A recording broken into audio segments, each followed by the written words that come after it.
It was my honeymoon. My husband was asleep. And I couldn't sleep. In the middle of the night, I got up. But what I never imagined at that moment was that I would end up in the room of two strangers. I got married last year, in 2025, in Mexico City. It was a huge wedding, the kind people spend months planning. A beautiful church, flowers everywhere, music, tears, laughter, endless hugs. My family was there, his family too, lifelong friends, coworkers, people I hadn't seen in years. Everyone celebrating the same thing, that I was happy, that I had found the man I wanted to spend my life with. And it wasn't a lie. I was happy. I truly was. My husband and I had been together for several years before getting married. We had a stable relationship, good jobs, a peaceful life.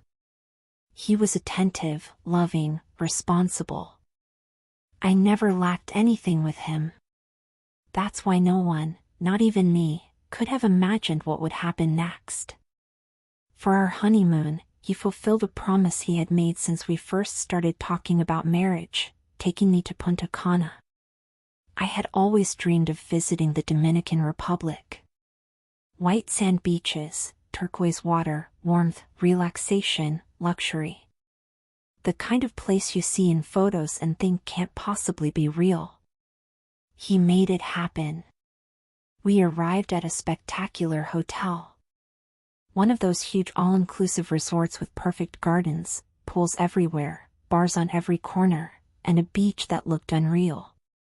The first day was exactly how I had imagined it.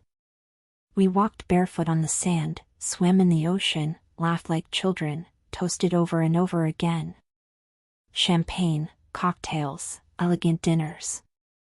Everything felt like a celebration. We were intimate too, of course. Like every newlywed couple. We fell asleep holding each other, tired, happy, satisfied. If someone had told me at that moment that later that same night I would end up cheating on him, I would have laughed in their face. But it happened. That night, I woke up wide awake. It wasn't because of a nightmare or a noise. I just opened my eyes and couldn't fall back asleep. My husband was sleeping peacefully beside me, breathing slowly. I watched him for a few seconds. There he was, the man I had just married, the man who had given me this perfect dream. I carefully got out of bed so I wouldn't wake him up. I thought I needed some air, maybe a walk to clear my head. I left the room and started wandering around the hotel. It was late, but the place was still alive. Soft lights, distant music, people walking around, laughing, talking quietly. The atmosphere felt different somehow. Freer. More curious. That's when I saw them. Two men. Very attractive. Relaxed. Obviously on vacation. They were sitting near one of the bars with drinks in their hands, laughing about something I couldn't hear.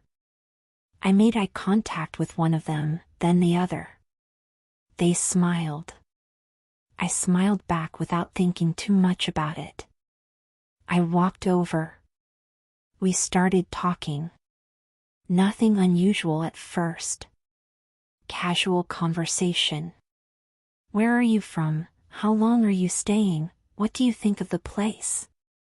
I told them I was from Mexico City. They told me where they were from. I admitted I was on my honeymoon. I even raised my hand to show them my ring. I remember one of them saying something like, "Congratulations," while the other smiled at me in a way that made me feel something strange. That's when everything started. The conversation became more intense. More personal. Filled with jokes that didn't really feel like jokes anymore. I knew I should leave. I knew I should go back to my room, lie down next to my husband, and forget about that moment completely. But I didn't.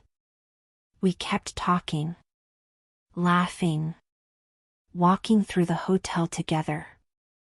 Every step I took was a conscious decision.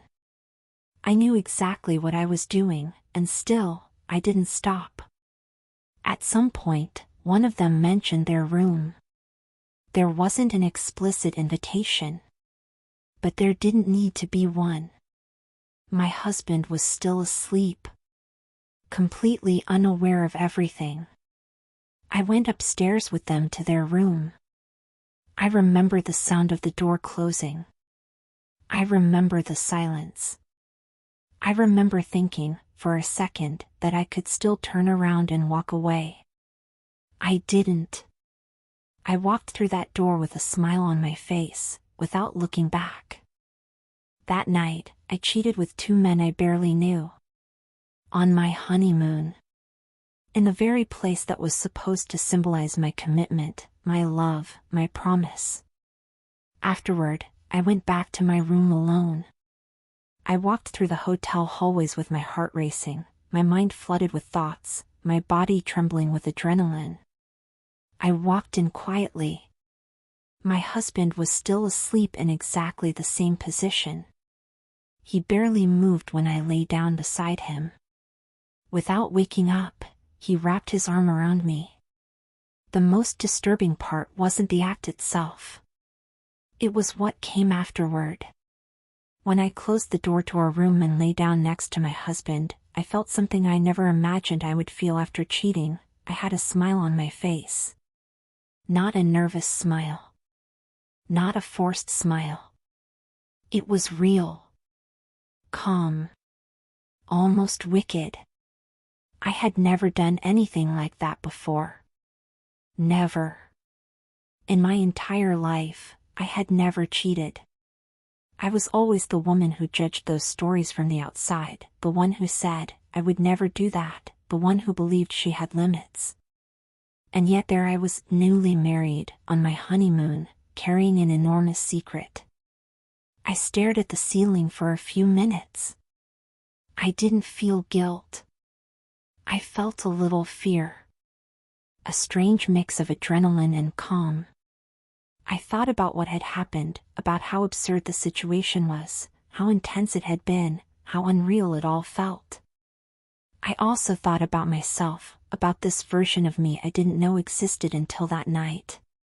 And I told myself something that now I know was a way of justifying it, but at the time sounded completely logical: life is meant to be enjoyed.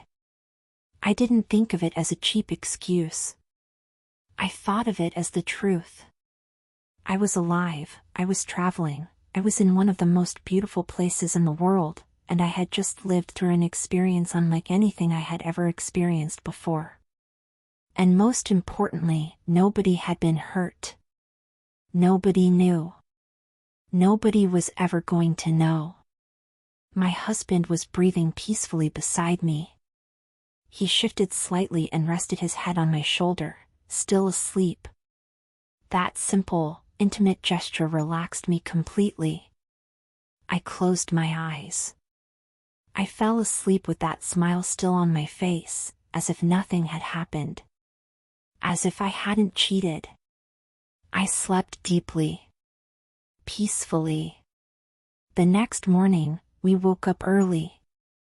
Sunlight streamed through the window, filling the room. He opened his eyes, looked at me, and smiled.